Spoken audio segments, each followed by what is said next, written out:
I wanted to put together a quick screencast to talk a little bit about the status of the linked data project at Ocean Leadership and the interaction with the USIO's primary data. So what the screencast is going to talk about then is where we are right now in terms of demonstrating some functionality along these lines. First, let's talk a little bit about this initial primary data that we're using. So the information that we're putting in to the linked data environment, the architecture right now, is the age models that are hosted at Kronos.org, the image strip work done by Chris Jenkins that's derived from Janus and is hosted at Lamont Doherty, a demonstration drill down application that is mimicking some of the capability that exists now in the Janus drill down hosted at TAMU, but adds a linked data element to that, and also the log files that are hosted at Lamont. There's some other data that we're looking at using. This is the 4M data, some vocabulary, time scale, and potentially even shock type data coming from some of the websites. But these four initial data sources are what we're using for the demonstrations right now. So what's the data flow that's going on right now? So these applications are just web-based applications running on top of the Java Virtual Machine. They are standard web applications, but they also provide a linked data element, which means that the representation of each page can also be requested in RDF. The HTML also embeds RDFA, but that will be outside the scope of this screencast. Also then, each application generates a master RDF graph that can be loaded into a Sparkle endpoint. And that's about what that's what I'll show next. Each application, however, can take a different approach to doing that. In some cases, the master RDF graph, the overarching graph, is generated as a batch job that runs local to the system. And this is just because of the overhead of creating some of this data. In other cases, it could just simply be scraped from the website, right? Because the RDF embedded in the HTML provides a hierarchical graph, which means that you can come in at the top level of the application and scrape all the data down and know that you have it all, and have it all in a well-defined and valid form, since this is an XML encoding of the RDF graph.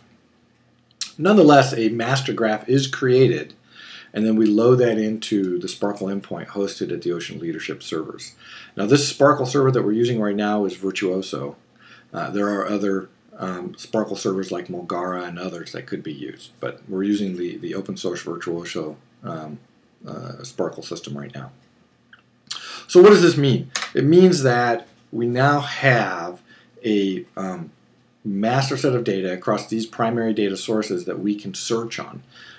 It should be noted that when we're talking about linked data, the information in these RDF graphs then has to point to a resolvable URL that represents that resource, or in the case of vocabulary, that concept. So what we can do then is start to query inside that. Linked data gives us the ability to have the RDF data model in the same way that we'd have like a relational data model. And analogous to that, then, the same way we would use something like SQL to query into a relational model, we can use a query language, in this case Sparkle, query into that RDF model. And so what we've done is I've created a very simple Sparkle query, and I'm going to show you exactly what we're dealing with now. So let's go to the Sparkle endpoint, and we'll put this query in. At this time, all the RDF graphs are loaded into the master default graph URI. We could break this down later, and that would be something that we would discuss with the USIOs in terms of how a structure like that might appear.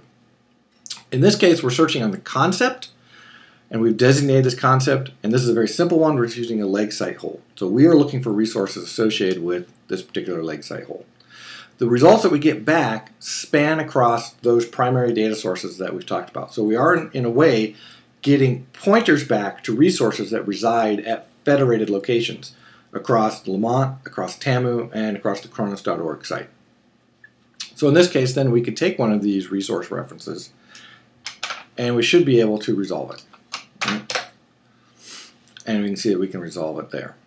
Similarly, we should be able to take any of these others and resolve it as well.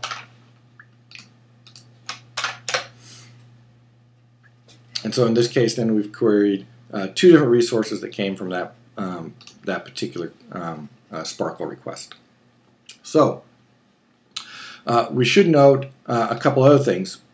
We can, since we decide what loads into that graph, we could actually request other data. In this case, this request was simply saying, give me the pointer to that resource, I will go get it.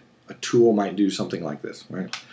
A tool might also come along and want to do something like this. In this case, we've said, find me all the age models associated with that lakeside hole and return to me the pointer to that age model so that I could potentially go out and get the age depth pairs associated with it, but also return to me the lat long data that's associated with that. This whole topic of what we include in the graph and what we don't include in the graph is again outside the scope of this screencast, but something to discuss with the USIOs in terms of how we approach this particular capacity. So we can do simple searches. We can get back a resource associated with a concept or another resource, and then a application like Corewall or GeoMap app or even a web-based interface could go out and get that information. We can also request further details like geospatial information, the actual age depth pairs if we really wanted that through the Sparkle interface. So we should also note that we're dealing with content negotiation. The URI represents the resource, and so we can actually ask for that resource in different formats. So we can look at a nice pre-baked example like this. Here I've got a URI that represents a resource, and I'm actually requesting it as XHTML. So I can make that request and get that information down, and I can actually pull up that document and show it to you. Alternatively, we could ask for the same bit of data as RDF, right? And in that case then, we can take that information and look for it, and we can see that we now have that information in a well-defined RDF graph. And then an application or another web application interface could parse that and display it to a user or use it however. That same resource in this case also points to an actual image associated with that. So we can actually say, now I don't want the RDF representation or the XHTML representation of that particular resource.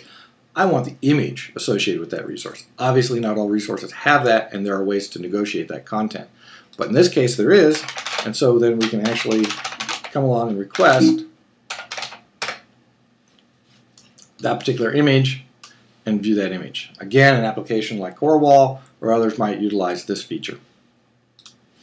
So we have the ability to negotiate content, and we have different representations of that.